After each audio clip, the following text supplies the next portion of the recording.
My name is Lena Carter, and I grew up in a tight-knit coastal town in Maine, the kind where neighbors notice if you buy a different brand of milk. I've always been the steady one. Bills paid, deadlines met, promises kept. At least, I thought I was. Until one rainy Tuesday morning in spring 2022, when my phone buzzed like an alarm I couldn't snooze. A bank alert glared up at me, cold and merciless. Account overdrawn by $38,462.15. My savings, the emergency fund I'd spent years building penny by penny, wiped clean.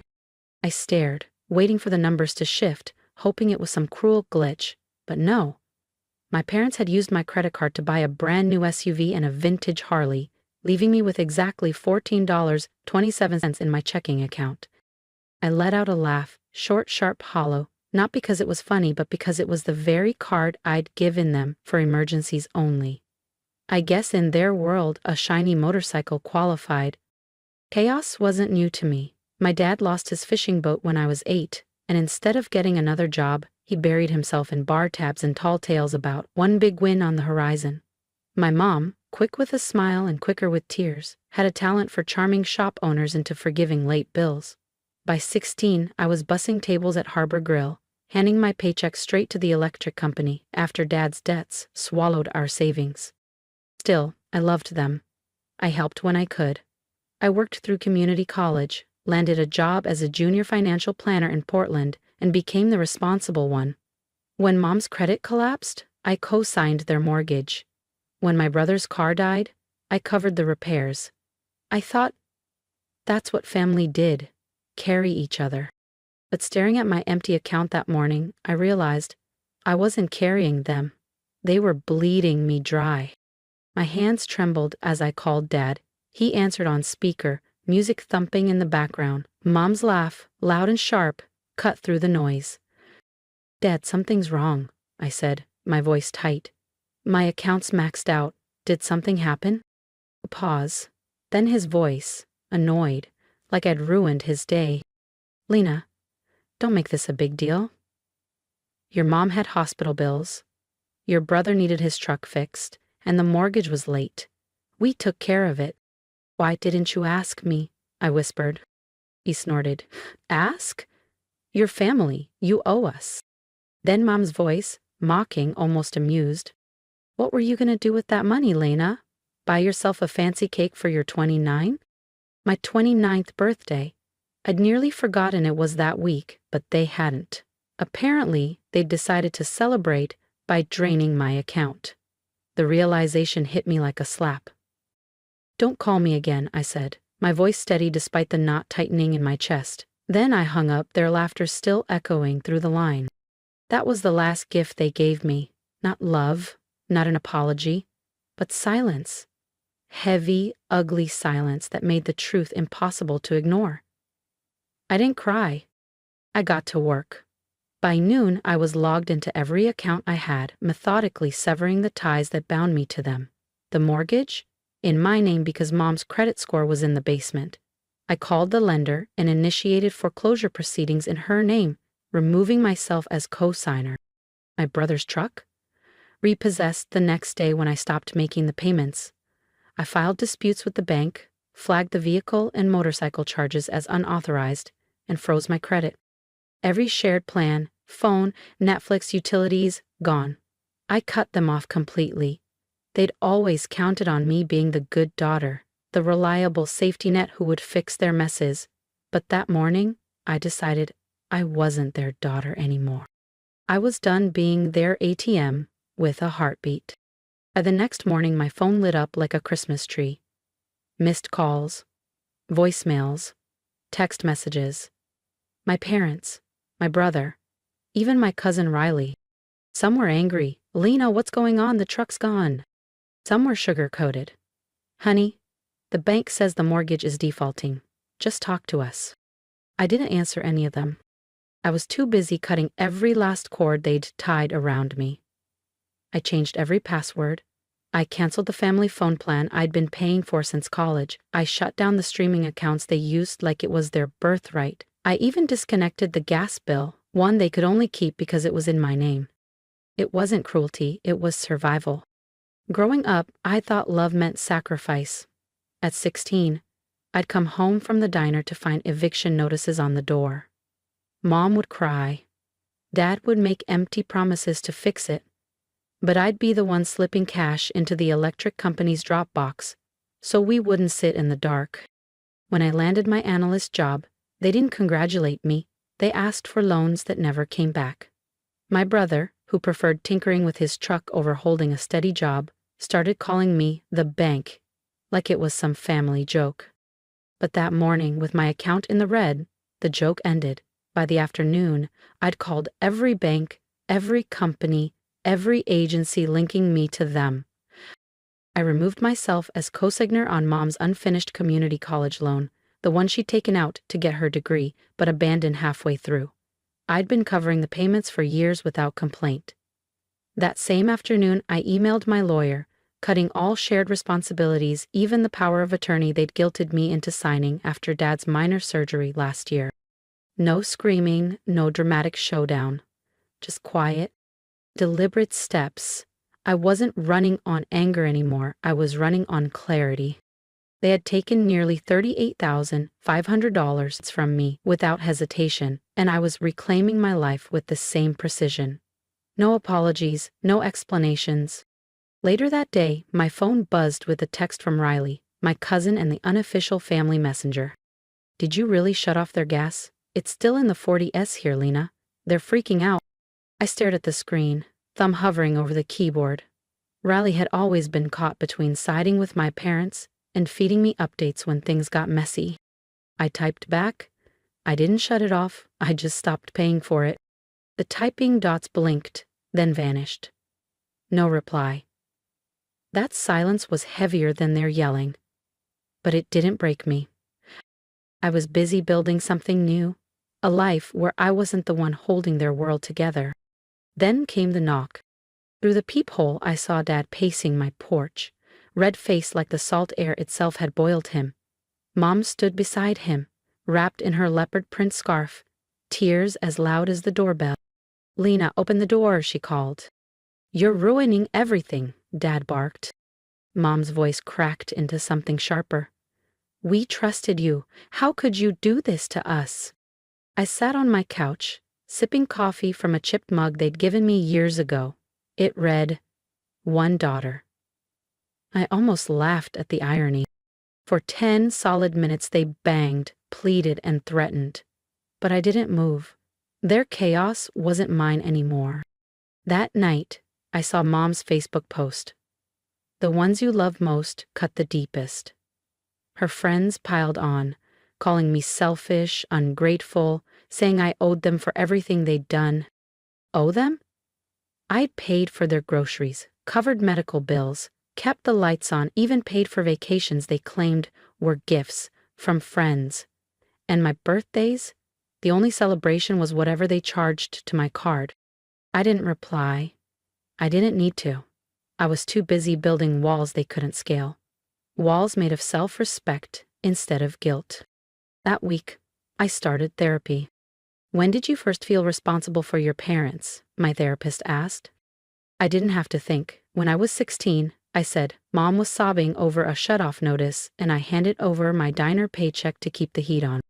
If you want to know exactly how I turned their betrayal into the perfect trap, make sure you hit subscribe, because the next chapter is where they realize I was never their safety net, I was their storm. That was the moment I stopped being a kid and became the adult they leaned on. I wasn't raised, I was raising them. Every bill I paid, every loan I gave, every crisis I fixed, I thought I was showing love. But they had taught me that love was a transaction, and I was always the one paying. I wasn't just their daughter, I was their safety net, their backup plan, their ATM with a heartbeat. They didn't see the years I spent pulling all-nighters to earn my finance degree, the pride I felt when I bought my first car outright, or the quiet dream I had of starting my own consulting firm. They saw a resource to drain, and when they took nearly $38,500 from me, it wasn't about the number, it was about how easily they did it. No guilt. No hesitation. just the cold assumption that my life belonged to them. That betrayal burned, but it also lit something inside me. I wasn't going to be their fixer anymore. My cousin Riley kept texting me, forwarding screenshots from the family group chat. They'd even renamed it without me. But the messages were all about me. "Lena's heartless," my brother wrote. "We gave her everything and she bailed." Everything? I grew up dodging debt collectors, watching mom fake tears to buy time on overdue bills, hearing dad call his gambling losses bad luck. I took those survival skills and built a career, a savings account, and a life from scratch. I shared it with them, not because I owed them, but because I believed in family. But family isn't a blank check you cash behind someone's back. I finally replied to Riley, "If you keep breaking someone, don't be shocked when they stop showing up." Then I blocked the thread. The guilt tried to creep in, whispering that I was too harsh, that family sticks together. But I shut it down. Guilt was their weapon, not my truth. That night, I posted a short message to my friends online. Boundaries aren't cruel. They just make the silence easier to live with. The responses poured in. People I knew, strangers from halfway across the country. "I've been you," one wrote. "Thank you for saying what I couldn't." Their words wrapped around me like a warm blanket. I wasn't alone. Then, one rainy evening, my phone buzzed. A voicemail from Mom. "Lena, it's me. Your dad fell, broke his leg. We're at the county hospital, no insurance. They won't do surgery unless we pay. Please, just call back. This is family." Her voice was soft, urgent, pulling at the same old strings. I stared at my phone, my stomach twisting. Then I opened my laptop and checked my accounts. I could pay for it. But then I opened another folder on my laptop. One I'd labeled Truth. Inside were screenshots of their charges, emails begging for just one more favor, and receipts for the birthday dinner they'd put on my card without asking. Their emergency wasn't mine anymore. It was just another hook they'd tried to sink into me. I texted Riley. "Tell them I hope he heals, but I'm not hurting myself to fix their pain." No reply came back. Just silence. And for the first time, that silence didn't claw at me. It felt like breathing room. I lit a candle, brewed tea, and let myself sit still. No buzzing phone, no panic, just quiet. I wasn't waiting for their next crisis. I was living for me. A few weeks later, I walked into my cousin Hannah's wedding at a restored barn, overlooking the rocky Maine coast. The air smelled faintly of salt and wildflowers, with string lights twinkling under the beams. I went because Hannah mattered. She'd always seen me as Lena, not the family's fixer, not their problem solver. She called just to check in, never to ask for something. But I knew my parents would be there, so I braced myself. I wore a black satin dress, not to mourn, but to make it clear I wasn't the girl they could guilt anymore. My head was high, my heart steady. I wasn't there to mend anything. I was there to live. As I stepped inside, I felt their eyes. Mom, in a jewel-toned dress she probably charged to someone else's card, scanned me like she was measuring my resolve. Dad, leaning on a cane, limped more than he needed to, his rented tux a size too big. Their stares weren't warm. They were calculating, waiting for me to crack, to step back into the role of the good daughter. I didn't. I sat with Hannah's friends, laughed at their stories, and clinked glasses like I belonged there. And I did. For the first time, I wasn't performing for anyone. During dinner, Mom drifted past my table, her hand brushing my chair. "You look different," she said, her voice soft but edged. "Fishing?" I met her eyes, unflinching. "I am," I said, calm but steady. She opened her mouth, but I raised a hand. "I'm here for Hannah, not you." Her face froze, not from sadness, but from realizing she'd lost her grip on me. I wasn't her rescue boat anymore. I was a lighthouse, bright and untouchable. When the toasts came, Dad raised his glass, locking eyes with me like he expected a smile or a nod. I didn't move. I didn't lift my glass. Peace doesn't come from pretending nothing happened. It comes from walking straight through the pain and deciding you won't carry someone else's burden anymore. That night at Hannah's wedding, I danced until my feet ached in my heels, sang until my voice went hoarse, and laughed with her friends until my sides hurt. My joy was a quiet rebellion. They no longer got to decide how I felt. When Mom passed me again, her face tight, I didn't shrink. She wanted guilt to pull me back into the role of fixer. But I was done. I left without a goodbye, the barn's warm lights fading in my rear view as I drove home. That night, I canceled the last auto pay tied to them, a utility bill I'd been covering for years. I wasn't just closing accounts. I was closing a chapter. It's been a year since my parents drained nearly $38,500 from my account. A year since that bank alert cracked open my trust. A year since I stopped answering their calls and started answering my own heart. The guilt used to hit like a siren, loud, sharp, telling me I was cruel for cutting them off. Now it's just a faint hum, drowned out by truth. I gave them my love, my savings, my years, and they treated it like a credit line with no limit. That account is closed now, and I'm not reopening it. I've built something new here in my little Maine town. My consulting business is thriving. I help small businesses bring order to chaos the way I always wished someone had done for me. My apartment is mine. No eviction notices, no desperate knocks. My friends don't call me family to guilt me. They show up to laugh, share coffee, and celebrate without strings. On my 30th birthday, my phone didn't buzz with their hollow apologies. Instead, there was a knock at my door. Hannah stood there with a cake, candles flickering in the sea breeze. She hugged me and whispered, "You were never the problem. You were just the first to break free." We lit the candles, not for wishes but for breathing. Healing isn't loud. It's choosing not to open the door when guilt comes dressed as love. Mom still posts vague Facebook rants, painting me as the villain. Dad plays the victim at family gatherings, leaning into a limp for sympathy. Riley still sends me screenshots now and then, but I don't reply. I don't need to. I've built walls of self-respect, and their words bounce off like rain on a steel roof. I belong to me now, fully, finally, freely. And if this story hits where it hurts, if you've ever felt used, drained, or forced to build your own walls, hit that subscribe button and walk with us into the next chapter.